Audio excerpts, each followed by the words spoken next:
Монгол Улсын засгийн газар 2011 оны 3 дугаар сард компани засаглалыг хөгжүүлэх үндэсний хөтөлбөрийг баталсан билээ. Энэхүү хөтөлбөрийг амжилттай хэрэгжилтийн хүрээнд санхүүгийн зохицуулах хороо компани засаглалын хөтөлбөрийг цааш дэмжин ажиллах сурагч багш нарын сургалтыг амжилттай зохион байгууллаа. Компани засаглалын асуудал олон нийтэд нээлттэй, хувьцаат компаниуд болон хязгаарлагдмал хариуцлагатай компани аль алинд нь чухал асуудал болоод байгаа юм. Компанийн удирдах зөвлөлөг гүйцэтгэх удирдлагын ажилтнууд нь засаглалын талаар сайн мэдлэгтэй байх нь байгууллагыг амжилтанд хүргэж доктортой ажиллахад нөлөөлнө. Компани засаглалын асуудал ихээхэн анхаарал хандуулж байгаа бөгөөд үүний нэг илэрлэл нь компанийн хуулинд засаглалын талаар ач холбогдол өгч хуулинд заалт оруулж өгсөн явдал юм. Компани засаглалын талаар мэдлэгтэй байх нь компанийн үйл ажиллагааг дэвшлүүлэхээс гадна газар хэлтсийн хоорондох уялдаа холбоог сайжруулах ач холбогдолтой. Энэхүү сургалтыг төр ба хувийн байгууллага мэргэжлийн холбоотын цаашид компани засаглалыг дэмжин сургалт явуулах сонирхолтой захирлын менежер газар хэлтсийн дарга ихтэй сургуулийн багш нарт зориулан явуулж байна. Компани засаглалын сурагч багш нарыг өөрсдийн засаглалын талаарх мэдлэгээ туршлагаа бусдад хуваалцах, сурагч багш нарыг бэлтгэхэд оршиж байна. Компани засаглалын зарчим болон шилдэг дуршлагыг мэдснээр байгууллагын ажлын гүйцэтгэл нэмэгдэж, ажлын уялдаа холбоо сайжрах боломжтой болох юм. Өнгөрсөн 3 хоногийн хугацаанд компани засаглалын үндэсний зөвлөлөөс санаачлаж компани засаглалын үндэсний сурагч багшийг ийм сургалтыг зохион байгуулж байгаа. Компани засаглалын үндэсний зөвлөл нь бол засгийн газрын 69 тоод компани засаглалын үндэсний хөтөлбөрийг хэрэгжүүлэх гол санхүү хөгжил хорноос санаа байгуулагдсан ийм үндэсний зөвлөл байж байгаа. Үүнд төрийн 4 байгууллага, төрийн бус 5 байгууллагын төлөөлөл орсон байж байгаа.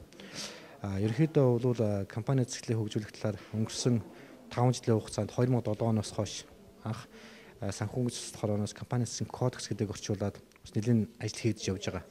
Гэсэн хэдий боловч энэ компани засаглалын кодекс буюу зарчмуудыг орчуулад хэрэгжүүлээч гэж шаардлагатай төдийлөн бас хангалттай байж чадаагүй учраас бид нар өнгөрсөн жил батгсан компани тухай хуулийн дээр нэлийн хэд хэдэн заалтууд оруулсан юм.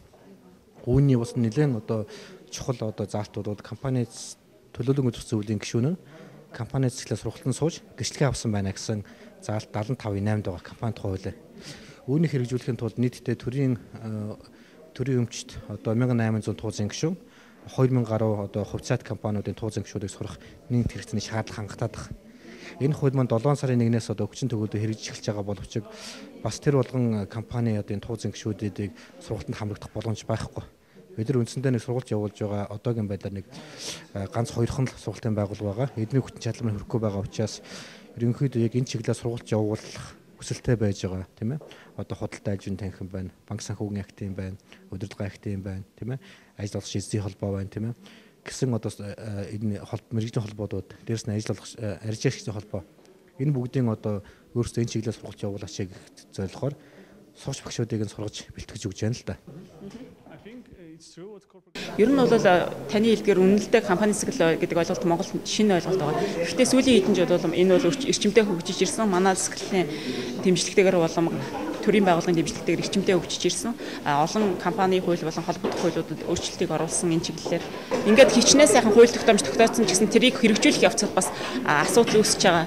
Бэрхшээлтэй асуудал үүсэж байгаа. Тийм учраас тэр хуулийг яаж хэрэгжүүлэх вэ? Яаж компани засаглалыг ойлгох вэ гэдэг хувийн компаниудад туслах зорилгоор ийм сургагч багшийг бэлдэж байгаа. Энэ сургагч багш нар бол зөвхөн тэр ингээд компаниудад туузын хичээл заагаад сертификат олгохтой биш, компани засаглалын мэдлэгийг дээшлүүлэх, компани хуулийг яаж хэрэгжүүлэх вэ гэдгийг тайлбарлах зорилготой.